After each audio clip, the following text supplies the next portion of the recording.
Good afternoon and thanks for joining us. I'm Judy Simpson. The maple sugaring season came to an end last month, and by all accounts, it was another good year for Vermont maple producers. The final numbers won't be available from the U.S. Department of Agriculture until early June, but there's no doubt Vermont will once again lead the nation in maple production. Throughout the spring, several events were held in conjunction with the season, including the grand finale, the Maple Festival in St. Albans. But just recently, there was one more event to wrap up the season and provide some maple education. Here's the story from our Rebecca Gollin. Students at the University of Vermont are savoring the sweet taste of spring, with a pickle on the side. So have you had sugar and snow before? I never have. This is my first time. What do you think? I love it. You know, it's just, I feel like it really brings out the flavor of the maple syrup. You know, I've never really thought about maple syrup that much until coming to Vermont. So, yeah, I love it. Michael Setsky is from Chicago and just spent his first winter here. It was very long. You know, it was a lot longer than I thought it would be. But I enjoyed it. I went skiing for the first time. Yeah, I thought it was great. Setsky and others are here at UVM's annual Sugar on Snow party, hosted by the Proctor Maple Research Center. It's a chance to talk about how the season went and to try some of this year's crop. It's almost starting to be a little stringy. Maple specialist Mark Isselhardt is on hand to share information about the research he and his colleagues do at Proctor. We're here to try to answer questions and give people an example of good syrup and give them a chance to try something very traditional. In the long-standing tradition, maple syrup is drizzled on snow and accompanied by dill pickles, donuts, and coffee. This is just such an awesome event to have on campus, to see everyone coming out and enjoying it. Taylor Sayoc is a first-year student studying business. She's helping out behind the scenes, and like Setsky, she just tried sugar on snow for the first time. It's a little thicker than I thought. It's really good on over the ice. The Sugar on Snow party started in 1990 as a activity by the Maple History Committee, which is a UVM entity. And it was kind of a reboot, actually, of the old Dean Hills Sugar on Snow party, which anyone who was around UVM way back when knows that that was a Sugar on Snow party held on campus in the 30s and 40s into the 50s. And then it kind of died off for a while. So even though it's Since it started up again, the Sugar on Snow party has been going strong, even on a rainy day like this one. It's really cool that we have the Proctor Research Center for students to take advantage of and learn from, but it's also really cool to have this event right on Central Campus so everyone can experience it. I think that's awesome that UVM can really sort of reach out to the students that way, and I feel like I'm sort of getting a taste of the culture. I mean, literally tasting it. Yeah, you know, just learning more about syrup in this sense, like something that's so key to Vermont's culture. Yeah, stuff like this is awesome. Getting a taste of the culture through one of Vermont's most time-honored traditions. UVM students welcome another spring. In Burlington, I'm Rebecca Gollin with Across the Fence. UVM students will have ample opportunities to enjoy pure Vermont maple syrup. The Proctor Center and Sodexo have teamed up to offer Vermont syrup exclusively in UVM dining halls. As Rebecca mentioned, the scientists at Proctor are engaged in research that supports our multi-million-dollar maple industry. Scientists also provide producers with important information about maple standards like color, clarity, and density. When you buy maple syrup, you have choices. Some people like their syrup with light golden color that carries a delicious maple taste and delicate as well. Others prefer darker syrup with a strong maple taste. For more on how syrup is graded, here's UVM Extension maple specialist Mark Isselhardt.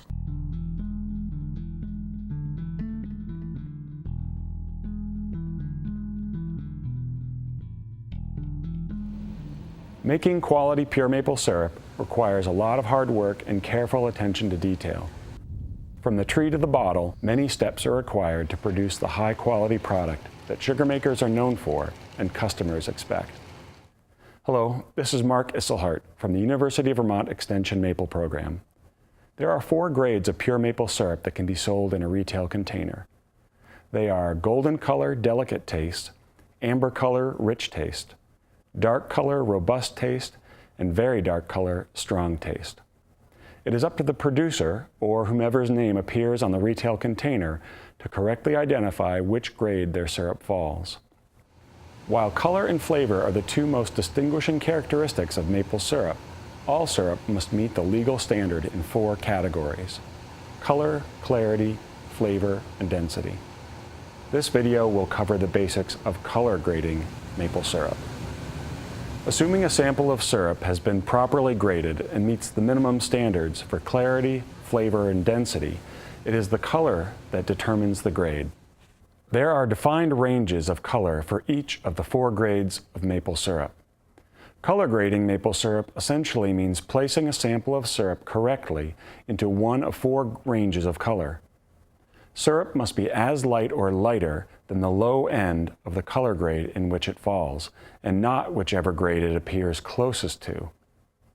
Being able to accurately determine syrup color and know into which grade of syrup it belongs is the job of the sugar maker. There are several factors that can impact the apparent color grade of syrup. These include syrup density, syrup temperature, syrup clarity, the device used to compare colors, light source quality, and experience of the grader. Officially, the limits are defined as a range of light transmittance values at a specified wavelength. Light transmittance is the amount of light that will pass through a given object at a given wavelength of light. The higher the number, the more light that will pass through. Golden syrup has a range from 100 to 75% light transmittance. Amber, 74 to 50%, dark, 49 to 25%, and very dark, less than 24%. Precise measurements of light transmittance can be made with either a spectrophotometer or a photometer. These devices employ a specific light source and special optics to measure the amount of light that passes through a given liquid. Spectrophotometers can measure light over a range of wavelengths, are usually found in laboratory settings, and are generally expensive. Simple and relatively inexpensive photometers that measure light transmittance at just one wavelength are being marketed directly to sugar makers. Like all precision instruments, calibration is essential if measurements are to be accurate. Make sure to follow the manufacturer's instructions if you use one of these devices to color grade maple syrup. Make sure that the syrup has been effectively filtered and that there are no air bubbles. Unfiltered or poorly filtered syrup will provide results that are inaccurate. The majority of sugar makers use a color comparator to grade their syrup. There are 2 types of color comparators available: temporary and permanent. Permanent kits have precisely tinted glass or plastic that resists fading over time. The other type of comparator is the temporary grading kit. New kits include 3 color standards corresponding to the legal minimum color for golden, amber, and dark syrup. No standard is included for very dark syrup, since any syrup which is darker than dark robust and meets the minimum in terms of clarity, density, and flavor would be graded as very dark. So the best place to demonstrate color grading maple syrup is here in the sugar house. You've made syrup on a given day, you've done the appropriate grading for clarity and density. Now it's time to check the color. There are a few things that are really important to know about using a temporary kit. Probably the biggest important thing to know is that it's a temporary kit. You should replace them every year, or at least have them checked every year to make sure the color hasn't faded. And I have an example here of a kit that was made in 2014. And you have a golden delicate from 2017, and they're quite different in color. The effect of using a glycerin standard that's faded is that it will be almost impossible to make that lightest grade of syrup, because it is so light, it's very difficult to make syrup that light. The other important thing to know about these kits is you want to use the sample jar provided. You can see these kits all come with these small square sample jars. There are lots of small glass jars out there. Here's an example of one that's round. The problem is you'll get an inaccurate reading if you use this round jar with a comparing it to the square containers. You also want to make sure that you're in an area that has good quality light, because you're going to be comparing sometimes very subtle differences in color. If you hold up the kit and you look through the samples, you want to look to a nice bright background, and your eye should be drawn to the difference, the sample of syrup you've made that day and the standard that's closest to it. If the light is poor, it can be very difficult to detect very subtle differences in color. Remember, the rule says that the syrup you're grading has to be as light or lighter than the grade you're going to be calling it, not which grade it's closest to. So in this example, we have a sample of syrup that's really quite close. This sample of syrup is very close to Golden Delicate. However, it's a little bit darker and would have to then be called the darker grade of Amber Rich. The other important thing to know about syrup is that it will darken over time. True maple syrup will darken over time. So if you have an example that's right on the line, you really think it's the lighter grade, remember that once you make it, it starts darkening. And if you have syrup in a bulk container, like a barrel, or in a retail container, it will slowly darken over time and very rapidly be incorrectly graded on color. Another issue about grading maple syrup for color is that the syrup temperature can impact the color grade. So most kits are calibrated to grade color at room temperature. If your syrup is very hot, it's just come off the filter press or just come off the evaporator and has been filtered, it will have a lighter color than a colder syrup. So make sure that your standards and your syrup that you're grading, your sample, is all the same temperature. Another trick when you have very close calls of syrup that's right near the line of the grade, is to hold up the kit to the light and look at it, and then flip the kit around so that you're seeing the sample and the standard from both directions. This can help if the sample is just a little bit darker or just a little bit lighter than the standard. So the basics of color grading are not that complicated. You just want to make sure you're doing them all correctly. And if you have a syrup that's really close to call, have someone else try and have a look and get a second opinion. The following tips can help with the color grading process. Color grading should be done only after density and clarity are correct.